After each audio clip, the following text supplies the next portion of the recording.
I'm headed to both Florida and the Cayman Islands to discover how deep and for how long a human being can dive on a single breath of air. I'll meet both the U.S. freediving champion and the French world record holder, and in the process, put my own freediving skills to the test. What you are about to see is extremely dangerous and could easily result in death. It should not be attempted without professional supervision.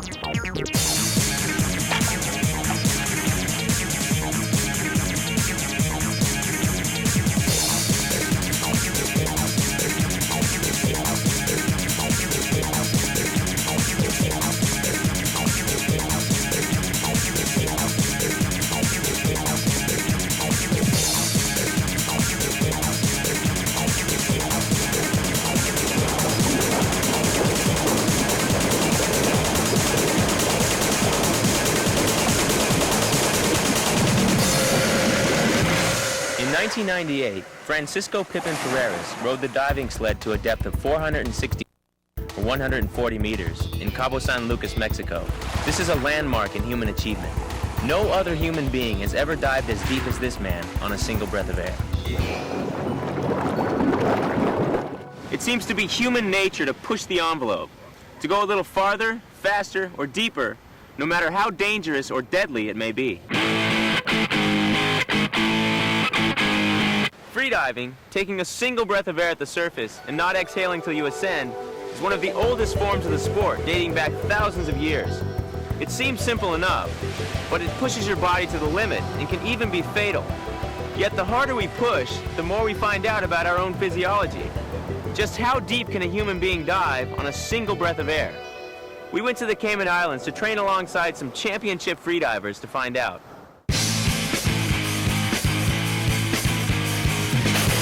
Modern scientific theory suggests that all life evolved from the world's ancient oceans. And while we left our aquatic origins behind millions and millions of years ago, we took something from the sea that we carry with us to this very day. It's called the mammalian diving reflex, and we have it. It's the same set of actions that allows other air-breathing mammals, dolphins, sea lions, whales, to dive to incredible depths for extended periods of time. The second you dive into the water, the mammalian diving reflex is activated. First, your heart rate slows.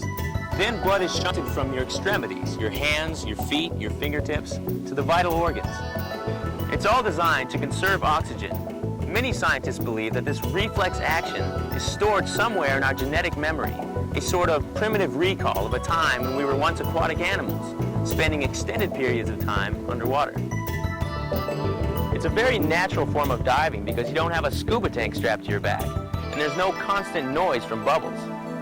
But exploring and tapping into the incredible potential of the mammalian diving reflex, combined with a new range of hydrodynamic equipment, is at the core of a new breed of freedivers and a much more extreme version of the sport. I had the opportunity to train alongside the first American champion, Audrey Mestre, who dived down to a depth of about 220 feet or 71 meters in November of 1998. You're the American champion. What draws you to the sport of freediving? I think what I like the most about it is just the serenity of it, the beauty of the sport. It's very graceful, and it's all about the individual diver. There's not really any limits to it. Mm-hmm. With freediving, it's just what you can do physically as an individual, and it varies between every diver. Before I started diving, Brett taught me a few techniques. The first, to spend a few minutes on the surface, relaxing more and more. Quietly breathing in and out. The more you relax, the slower your metabolism becomes, which means you use less oxygen. When you are finally ready to submerge, exhale all the air in your lungs, and then take one long, deep breath and dive. During the dive, keep all your movements to a minimum. The less you move, the less oxygen you draw on. The hardest thing I found to control was the urge to breathe, and this means fighting the contractions. Not taking a breath is a very unnatural thing, and your body and your mind are screaming at you to take a breath. It takes a lot of practice.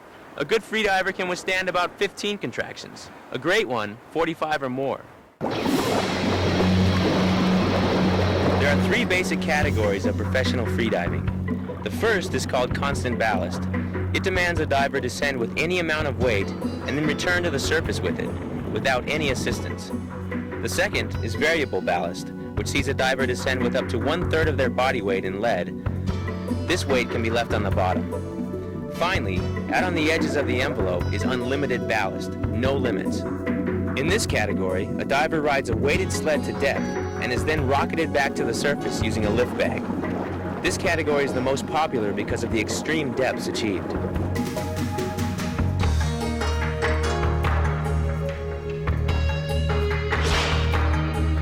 One woman, 24-year-old French-born Audrey Mestre, is driving and diving a lot deeper for a lot longer than most of us.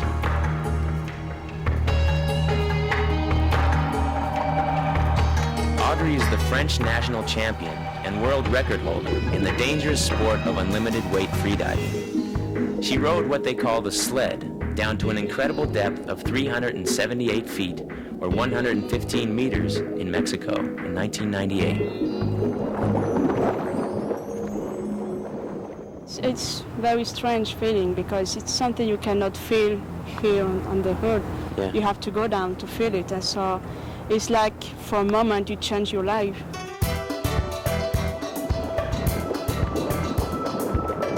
I joined Audrey for a lesson in freediving. It gave me the chance not only to ride an underwater scooter, but also to feel the adrenaline rush on the freediving sled.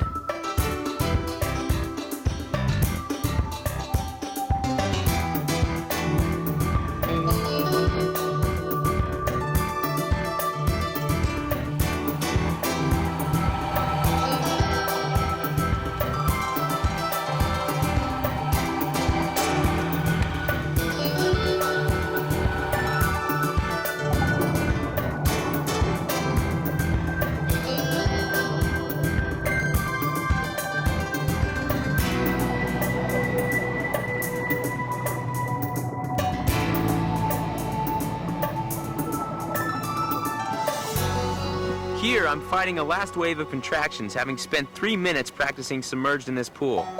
Once again, something you should never try without supervision. I had a safety diver and cameraman in the water at all times.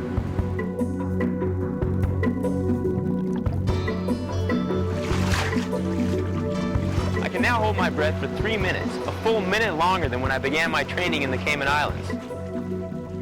Diving alongside champions like Brett and Audrey was a great experience for me, and unlocking some of the secrets of the mammalian diving reflex has seen me attain new personal bests in freediving.